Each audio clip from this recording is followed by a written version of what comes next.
What is up, YouTube? My name is Evan, and today we are going to take a look at Whiscash. I know what you're going to say, this sounds like Far-Fetched Friday, but hear me out, this is actually pretty cool. And yeah, Steam Siege is just about to come out and it'll be legal on the streets. Well, that sounds like something totally different, but it's going to be legal to play in a little less than a month. So we're going to kind of look at some things that are maybe a little bit more casual, but actually are all about, let's think about ways to play with new cards. Let's be creative and not restrict ourselves. So we're going to take a look at this guy. He's got Alpha Growth, the primal trait that allows you to attach 2 energy cards to him when you would just attach 1, which is pretty cool. And a 40 damage attack for 3 energy. That's not that exciting, but for 2 water and 2 colorless, which means we can play around with some double colorless energies. And Alpha Growth does not say basic energies, it just says energy cards. So you can actually attach, like, let's say a water and double colorless in the same turn, which is pretty awesome. He deals 120. Okay, well, 4 energy for 120, it's not that great, but for him, I mean, that's essentially kind of like 2 turns of energy attachment, basically. So that's kind of like 2 energy for 120. Okay, that's pretty cool on a stage 1. That's pretty manageable. But he deals 20 damage to each of your benched Pokemon. Okay, well, normally you could easily get around this by, let's say, playing Rough Seas or something like that, and you could just kind of erase it like the way you do with Grenade Hammers with Seismitoad EX, and you could build a deck like that. Sure, you could. But instead, we're going to embrace the Earthquake. We're going to embrace this guy tail slapping all your benched Pokemon every time he attacks. And so first off, before we get into that, we are going to run 4 of that Whiscash, and we're also going to run 4 Barboach to support him, of course. Nothing too special about Barboach. But part of how we're going to embrace it is we're going to be running Rotom, the Fates Collide Rotom, who, for 2 colorless energy, because we don't care in the slightest about his first attack, sorry Rotom, but, well, we don't. For 2 colorless, his Plasmagic allows you to take 2 damage counters from each of your Pokemon, including Rotom himself, and put them on your opponent's active Pokemon. So let's say you've Earthquaked on the previous turn, especially if they let your Whiscash live, we can retreat him out. Don't worry, that 4 energy retreat's not as painful as it looks. We'll get to that in a second. It's Manaphy EX. Shh. But anyway, we can retreat him out, or if he gets knocked out, whatever, we can Plasmagic, take all that Earthquake damage, and slap it right on our opponent's Pokemon. Between an Earthquake and a Plasmagic, that's a KO on pretty much anything anyway. And, well, you kind of get the idea. This is a prize exchange kind of thing, and it works out pretty well. And we're also trying to fill our bench constantly so that Earthquake will be hitting pretty hard. We run Skyfield so we can fill it up. But what else are we going to put on our bench? Well, one thing I just couldn't resist is Tauros. He's from Generations, and he was printed before that, of course.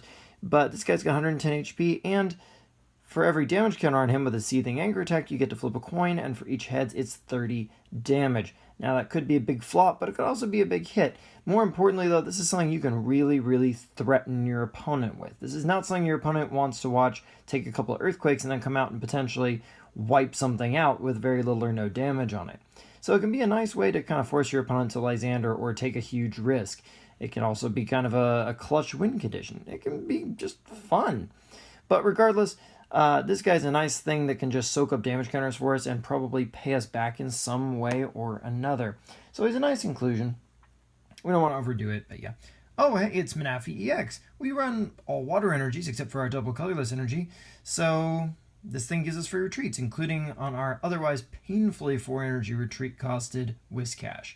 So this guy's pretty instrumental for playing around, especially when our opponents can't pick up knockouts on Whiscash. This thing can be an amazing way to capitalize on that. Plus, free retreats are nice for pivots, etc. And I could not resist but run 1 Regice in the deck. There are just too many decks that we can lock out with this guy. We run water, we run double colorless energy. Why wouldn't we do this? We also have ways to recur him if he gets knocked out, so don't worry about that.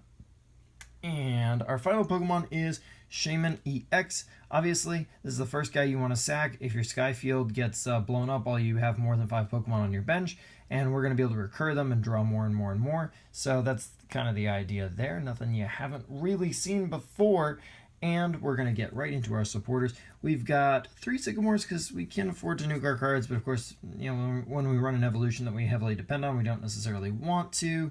But we'll play on most of our basics, pretty much all of our basics to our bench pretty heavily. But 3 is a good number there. 3 is a good number. We're not going to overdo it. We don't want to go super duper breakneck. We've got 3 Ends. This is a nice card for us early game because it'll get us what I want. We can go through our deck pretty well, and It can scramble our opponent's mid to late game, especially if things aren't going our way. So pretty useful card there. We're going to need that kind of backup. We've got 1 teammates because pretty much everything with the exception of Shaman EX is going to be a 1 prize knockout. So lots of opportunities to set up versus Seeker plays with teammates. And this can be great because, I mean, think about it. With Manafi's offering a free retreats, you can have no Rotom, no double colorless energy to power it up. And as long as you got 1 Mon with water energy, you can put that active. Teammates get the Rotom, get the DCE, free retreat out thanks to Manafi EX, and hit him with a Plasmagic. And that's pretty cool. Teammates is just a great way to capitalize on your resources, and like I say, we have some recursion coming up here in a little bit. We're also running 2 copies of Pokemon Fan Club because this is an amazing setup card for us, because don't forget, this can get us into Shaman EX, which is pretty nice. And we'll just obviously throw down that basic Pokemon. It'll probably be something like Whiscash or, maybe a Rotom. Anyway, it'll be the other one we'll be searching. Pretty nice. We can search it later in the game as well if we want to get things that we're going to be putting back into our deck. Spoilers, okay, I'm going to go ahead and spill the beans. We run Sacred Ash, so we're going to be putting Pokemon back into our deck to make sure we don't run out. So Fan Club can be nice in the mid to late game as well, but it's largely there for the early game, obviously.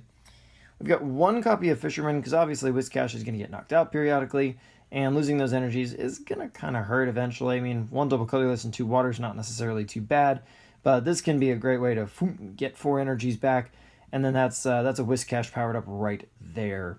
So, pretty useful guy for us. We definitely want to have him around so that we can be a Seeker him. And finally, we're going to run 1 copy of Lysander, because we definitely want to be able to pick off targets, especially things like Shaman, because that's an Earthquake range for Whiscash. Yeah, you get the idea. And you run it and everything anyway, because it's just that good. And item-wise, we're going to run 4 versus Seekers, because, well, it's versus Seeker, and it's arguably the most powerful card in the format, depending on how you look at it, but whatever.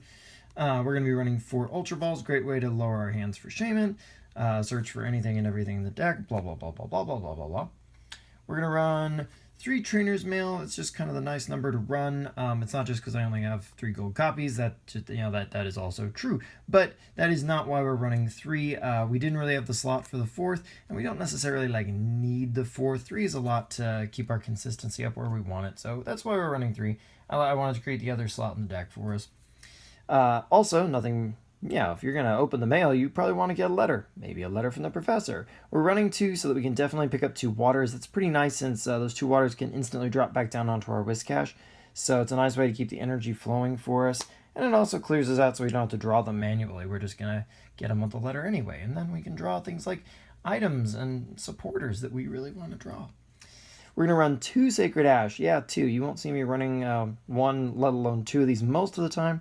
But we really want to keep our Pokemon going, make sure that we can capitalize on our Sky Fields and not get run out, and this allows us to recycle our Shamans, all that good stuff. So this is a pretty crucial card for us. We are going to run 2. Play them well, but it's not that hard to play them well, but, just be smart. I know you're smart. You're smart, right? Yeah, you are. You look smart. Never mind the fact that I can't see you from behind the camera. You look smart.